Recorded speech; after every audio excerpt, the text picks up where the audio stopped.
The children I have talked to have all had to murder before the age of 2. I mentioned that last week, and we kind of went right on past it.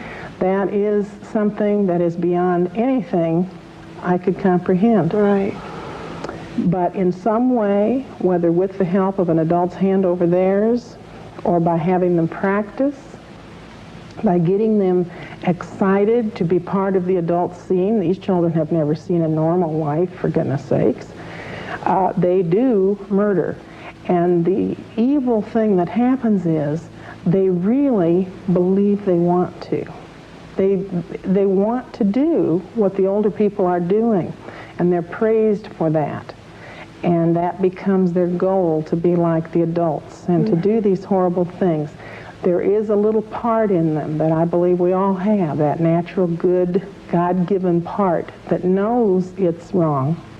But in a group and in the excitement of everything, they want to do that. They enjoy the sex. Children are capable of enjoying the sex. That was something I didn't know. Well, you know, why would they fight against it? A child will eat a bag of candy if you give it to them. They will take part in these things willingly. When they get out and begin to talk, that's very difficult for them to realize. We didn't realize it at first, that they actually wanted to do that, and that is part of the very sophisticated brainwashing job that they do on all of these children.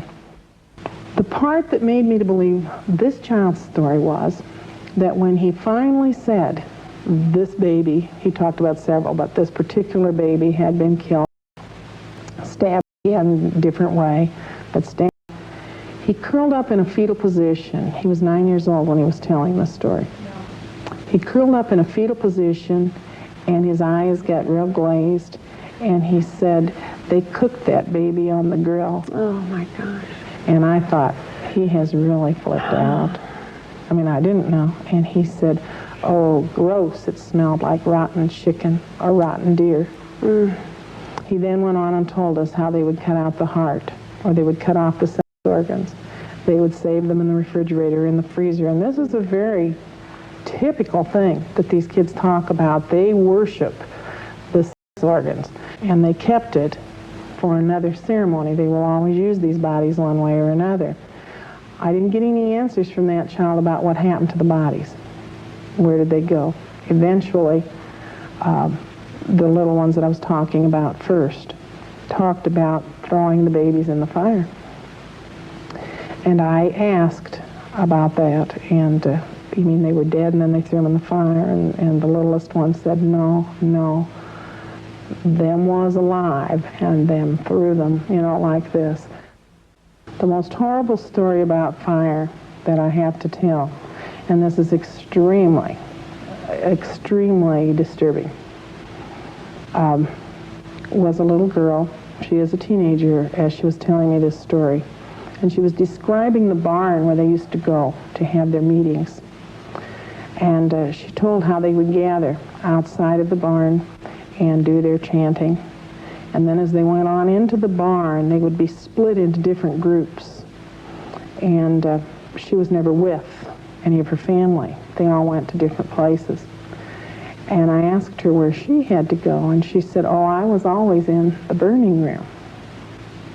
And as she went on and described the burning room, I thought, how she came out of this with any sanity at all, I don't know. She was very small child.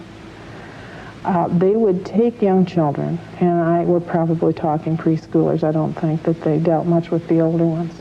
And they would hang them from a rafter in this barn.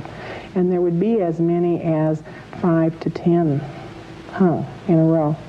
And they would be fully clothed, which is unusual because frequently they are all naked. The children, like this girl, were all given candles. And you can picture the ceremony as she described it. And the candles were lit one by one. Then the adults would go forward and they would pour from a cup some liquid on each of the children's clothing, which is obviously gasoline or kerosene. You know that then. And then after whatever it was they had to do, they would give the signal, and these others would have to go forward and set the children on fire. When they were done, they would just cut them down. the first child that this girl had to kill was a cousin, a little cousin. And she talked about them being cut down and how they would draw a circle around the body. And when she first told me those things, I knew she was telling the truth. It wasn't that, but I didn't understand it. And I still can't tell you every answer, but I know that circles are important. And during these rituals, they will draw the circles, or in some way they will have a circle, because they believe that these demons that come can't break through the circle to harm them. She had also told about how the parents would kneel outside that circle where the child had fallen to, like, pray to the child, is what she said. I've been told by people that know a lot more than I do that the reason for all of this death and murder is because of the belief in the demons and the power that they can get from that. And these people believe that the more innocent the victim, the more horrible the death, the closer you are at the moment of death, the more magic is released and the more spiritual power they get.